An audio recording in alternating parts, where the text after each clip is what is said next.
can just feel it slide right into the snags. Oh, that's a fish. Ooh, smallie. Nice one. Oh, come on, yeah. Unbelievable. Well, we're here on the Mississippi River, just wrapping up the Tackle Warehouse Pro Circuit event, super tournament. And I don't think it's any surprise that I'm standing here next to you, Mr. Monsoor. It's a surprise to me. You know, last time we were here in 17, things didn't go so well for you on your home pond. This time around, you got redemption, and man, it was an awesome week of watching you catch fish. It was an unbelievable week. You know, you talk about the last tournament here, I did terrible. I mean, 120th or 100, something bad. It was bad. And I didn't adjust. The Mississippi River changes that quick every day. That 2 years ago, it went up 2 feet overnight, muddy, and I didn't change. This year, the same thing happened. I went up above, my fish were gone. I said, that's it, I'm just going fishing. The last time I said that, I won an ever start here. And I said, I'm just going fishing, and that's what we did, and we squeaked it out. I don't know how we did, but we did. You did. You caught them on a variety of your jigs, not just the swimming jig. Right. So we're going to go back out in the wind, which is kind of like the last time we did one of these things. But we're going to break down how you caught them, and we're going to hopefully see a couple of fish, and worst case, we're going to have a good time. I tell you what, even if we don't even see fish, you're going to see some baits rigged like nobody's ever seen before. Ooh. I mean, seriously, this is some cool stuff that I've never shown on TV anywhere. Well, let's not waste any time. Let's get fishing.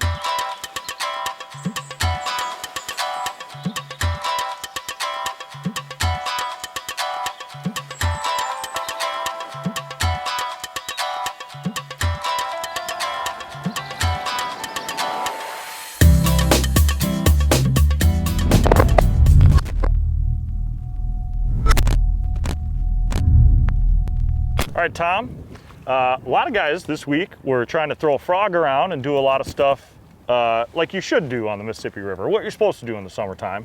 You, on the other hand, leaned a lot on a football jig, and we're here fishing offshore. So what's the deal? Do the opposite of what everybody else is doing.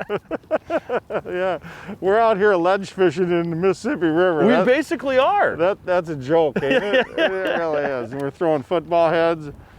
It's cloudy, so I put a black and blue one on today for myself, and there's the one I caught them all on right there, though, the green pumpkin. That's the guy.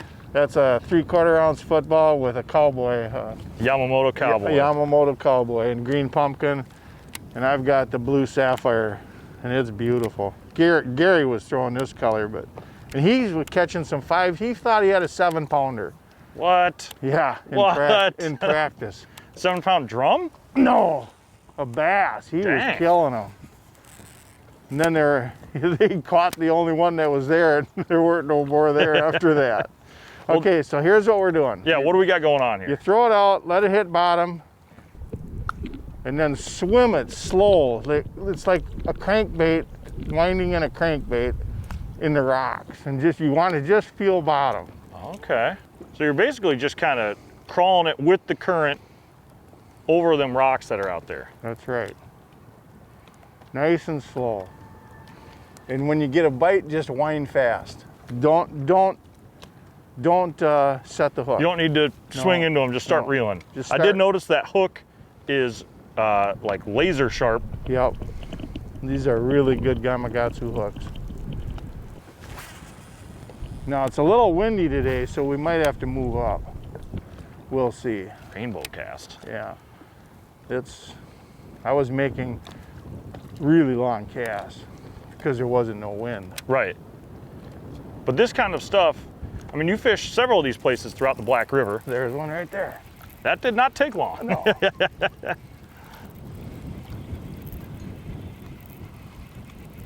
What do we have?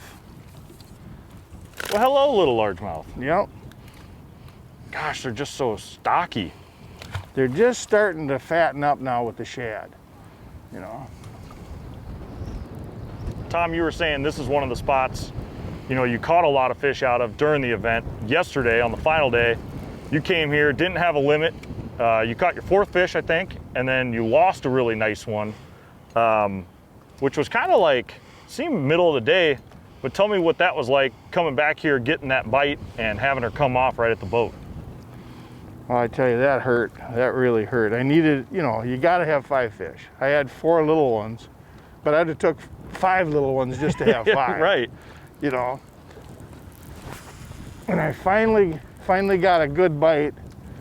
I knew it was a keeper. You know, you can feel the heavy when they're heavy, and it felt heavy enough that I got the net out, because it might have been a 3-pounder. You know. And just as I reached for the net, he got a little bit of slack and spit the hook. I couldn't believe it. I mean, that knocked the wind out of my sails for about an hour. I mean, I didn't quit fishing, but it really bummed me out. Did you fish this spot any of the first couple days of the event? Because I know you fished here day 3 and obviously 4. Right. No, just the 3rd and 4th day I fished here. Oh, and that's all part of your keep trying something new approach instead of staying stuck on whatever you found in practice. Right. I noticed yesterday that you know, when you'd fish these offshore spots, you were always downstream throwing up and bringing your bait back with the current. Is that how you always fish on the Mississippi? It's how I always try to fish, with the current, so it's a natural presentation. The fish are always looking into the current for food coming to them, not coming up behind them and going by them. Sure. But that's probably more important here, where there's like steady current all the time. You know, because on the Mississippi or on the Tennessee River, you'll see guys, you know, go downstream or go upstream, throw downstream, throw across, and you could catch them. But that's kind of when there's not a lot of current. Here, you kind of have steady flow, or you do have steady flow all the time. You will get bit better. It seems like a really obvious thing, but like even this week, I saw guys fun fishing that weren't doing stuff like that. Yep. No, you can throw sideways. I mean, sideways will still get them, you know, as long as it's at But an upstream angle. Down. Right. Because today you'd think, you know, I could make a farther cast. Oh, we could, yeah. And we might try it for the fun of it. We'll see. But for the most part, I don't do that, no. Gotcha. You know, if I'm fishing the way I'm supposed to be fishing, I'm fishing upstream. Are you still feeling them rocks? Yeah. It doesn't, I mean, every cast when you're feeling the rock, I expect to get bit at any time when it feels that good. A lot of people don't know what we're talking about when we say it feels that good. But you can feel it boom, boom, boom, boom, boom, boom, boom, just like a crankbait digging the bottom. And usually with a crankbait, you get bit when it's digging the bottom. And you're right, it doesn't take long to feel either when you're out of the rock. Right, and then you wind it in as fast as you can. Burn it in, fire back out. Yeah. In the tournament, I mean, I was just, it was on, you know. You know, speaking of the jig and talking about, you know, making long casts and stuff with it, Tom, you should tell me the breakdown on what we're using, line size and rod and reel for your football jig. Okay, we're running 16 pound Segoy fluorocarbon, 100% fluorocarbon, so it sinks. Then we got 7.3 Lew's custom speed sticks, lights, and they are so light. I mean, they don't wear you out, and you feel everything that you're touching out there. I mean, don't it feel good when you're winding that in? Yeah. I mean, these things are unbelievable. You're gonna feel that jig knocking every single rock it comes across. And that's essential to me. I want to feel everything my jig's doing. I want to be one with the jig.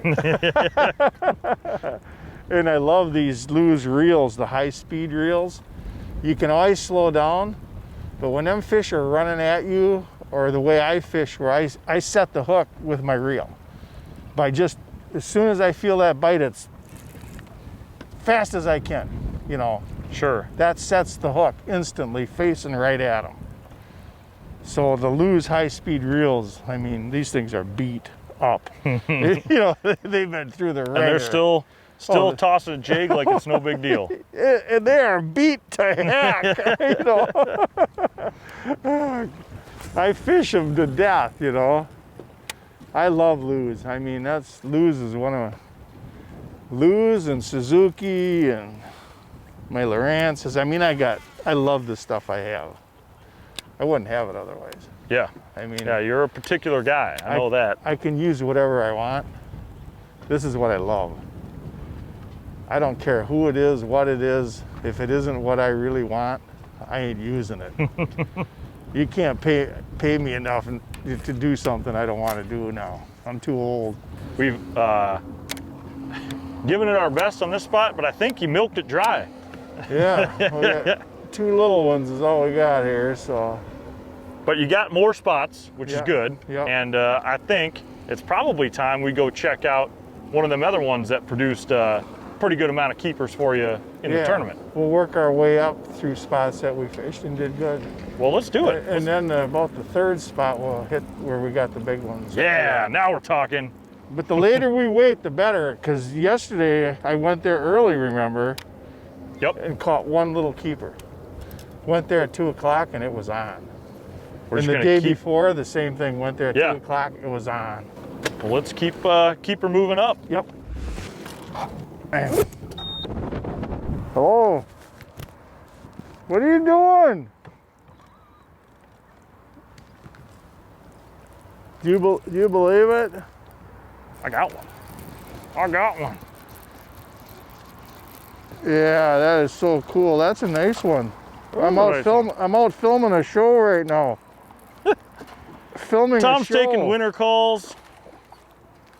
Okay. Found a couple. Bye-bye.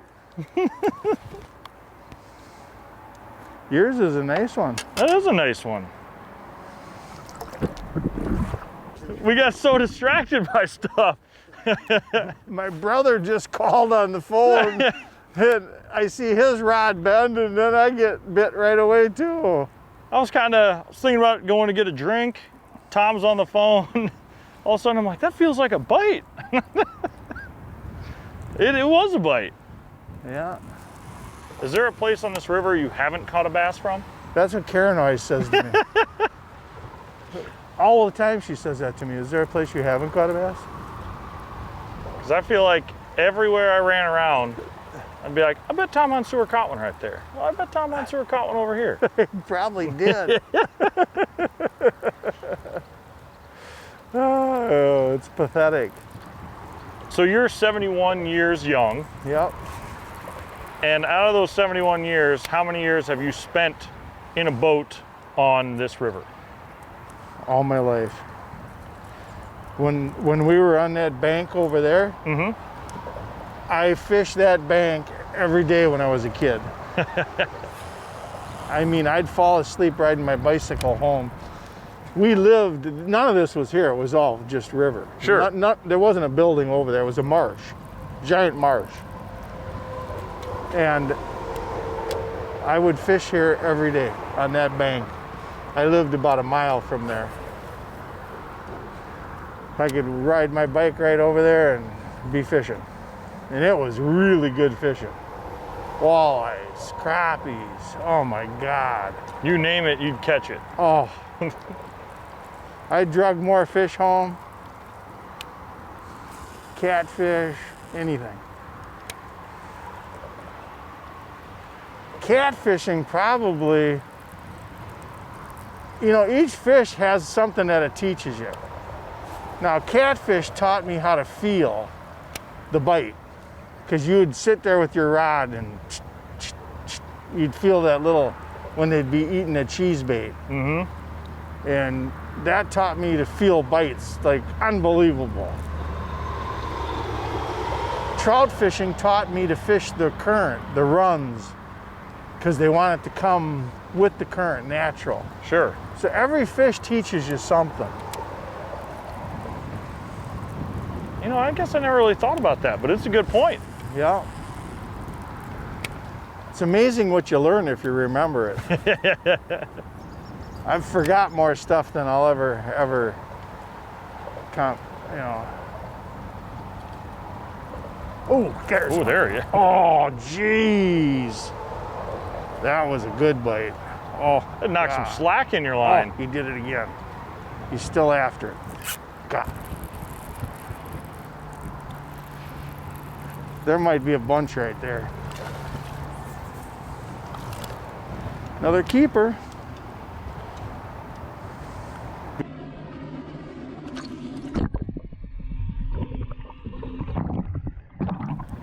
Yeah. Show the people what we're... Okay. See, now that's not right when it's hanging down. See, it should be up straight like that to get the best hook set. When it's down like that, they might bite down here and not get the hook. So, a little super glue. Stuff's amazing. You just put it in where that hook had tore through. Right. And then basically hold it back in position. Hold it there for 10 seconds at the most. Oh, we got one of his arms. And that's the way it's supposed to be, straight. All right, Tom, we moved over here to, this spot was basically where days 3 and day 4, had you not come here in the afternoon, you would not be doing this day 5 right now. No, I wouldn't be. You would not have your second pro circuit title. Nope. And you wouldn't have won the biggest event you've ever won on your home waters. Nope, that's the truth. This is the spot that made it happen right here. The last 15, 20 minutes of day 3 and 4 happened right here. And it's basically, it's just a little point. There's some weeds on it. Yep. And this is where you said yesterday that if you don't have that bait landing right on the edge of those weeds, you're not catching fish. That's right. The whole secret is the edge of the weeds drops straight down, and you gotta let your jig fall right straight down the edge of them weeds. And that was the secret here. Once I figured that out, but I already had it, got him. Right on the edge of the right on weeds. cue. Yeah. Oh gosh, I'm going down. Don't go down. I'm getting out of Tom's way. A better one? Keeper. Heck yeah. Oh, jeez. Pretty pathetic. No, I could have used him. It's a nice one.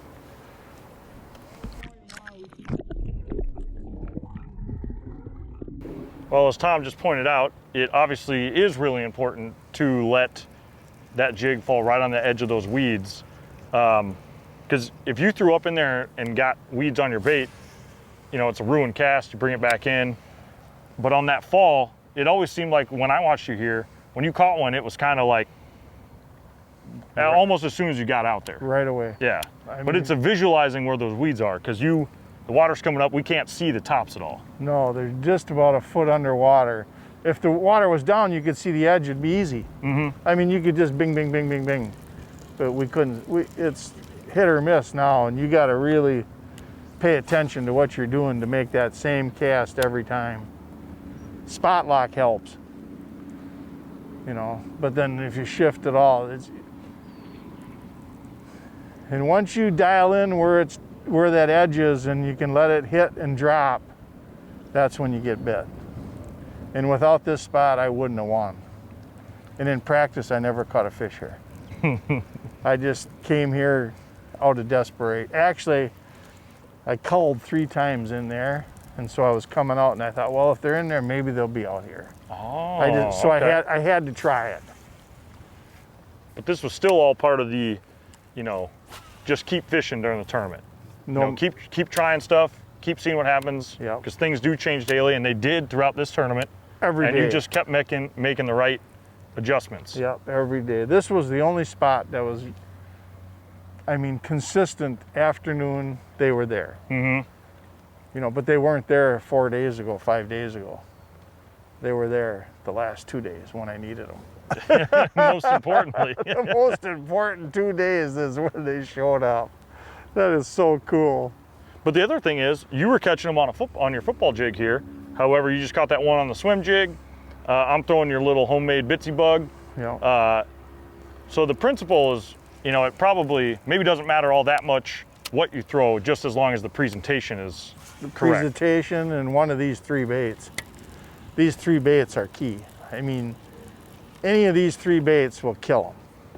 Like your little bitsy jig. Pickwick, that little jig on Pickwick, I've caught 9/11, 8/11, you know, I mean, it's unbelievable the fish I've caught on that jig. You know, I mean, that thing is just a killer. The white swimming jig is just a killer. And you weighed one of your biggest this week on this. You weighed a big one on the swimming jig. So, I mean, they really all did have a role in this tournament. Every day I caught my biggest fish on a different lure. A jig. One of these three jigs, you know. Swim jig, bitsy bug, and football. You gotta just be versatile, you know. You gotta, each spot's different. But if you know the right lure, the swimming jig, the bitsy bug, or the football, if you know that lure, where to put it, is everything. That's all you need is those three lures. But you gotta know which one to throw when. The bitsy bug is really a finesse bait. I mean, look at that, that little craw on there. Everything, smallmouth, spotted bass, largemouth, they go nuts over that thing. And you just drag it along slow. You don't swim it at all. That's a dragon. That's just a dragon bait. The football, I swim or hop. Sometimes I jerk it, you know, but mostly I swim it. The swim jig, you swim, but that is when you crawl it on the gravel. This is kind of that little subtle thing. Oh, what the? Boy, something grabbed it. Something took a swat at it. That's unreal. They must be suspending right now. No, that little bitsy bug has caught me so many fish, it's unbelievable. You know, I don't remember which day it was for sure, but I pulled up with that thing on the gravel bar over there in the ski spot. Mm-hmm. Actually, the second day I started there is what happened. That's right. And I had three good keepers that I weighed, but I had 4 keepers. Just off of that. That's the only thing they'd bite there. Huh. You know, you couldn't get bit on a football head. You couldn't get bit on the swimming jig. They wanted the bits. They wanted the finesse, subtle little. Yep. Little slow, and just crawling along. Oh, cool. Great to see you win and set the oldest winner record as well. Cool. The oldest guy to ever win one of these major tournaments. Twice. Oh, that's so cool. 69 and 71. Some things you just gotta wait for. That's right. That's funny. You know, that year you won on the Potomac, it seemed like it was kind of wild because you had, you know, a less than ideal finish here. Brian Schmidt wins here. Yeah. You go to Brian Schmidt's home water and win your first pro circuit title. And then, you know, at that point, I remember you were riding high, happy as can be. Oh my God. But then tell me what it meant yesterday when they handed you that trophy and said that you were the champion on the Mississippi River for this tournament. You got to remember, this is where I live. Winning where you live means more than anything, because now everybody knows I won in my hometown. That I beat all these guys, you know, the best guys in the world in my hometown. Not somewhere that they don't relate to, right here. I'm the best right here. Yeah. I mean, a lot of them already, they beat me. I mean, I've won everything you could win here, but they beat me here too, you know. This was just kind of that extra little something to really say, I am king of the Mississippi River in this region. That is exactly what it did. Well, Tom, we've had a heck of a day here running around on your home pond, and I think maybe we keep fishing for a little bit, but as far as this video is concerned, I think we're done. Look at them. As they come up schooling. Yeah, look at that. But I can't say again, you know, I can't say congratulations enough. It was an awesome week. It was super cool to watch you do your thing here on the river. I talked to you on the podcast a few weeks ago, and you told me that you wanted this so bad and you were going to do everything you could, and you did it. You got it done, man. Unbelievable. I tell you what, it's the best feeling I've ever had winning this one here at home.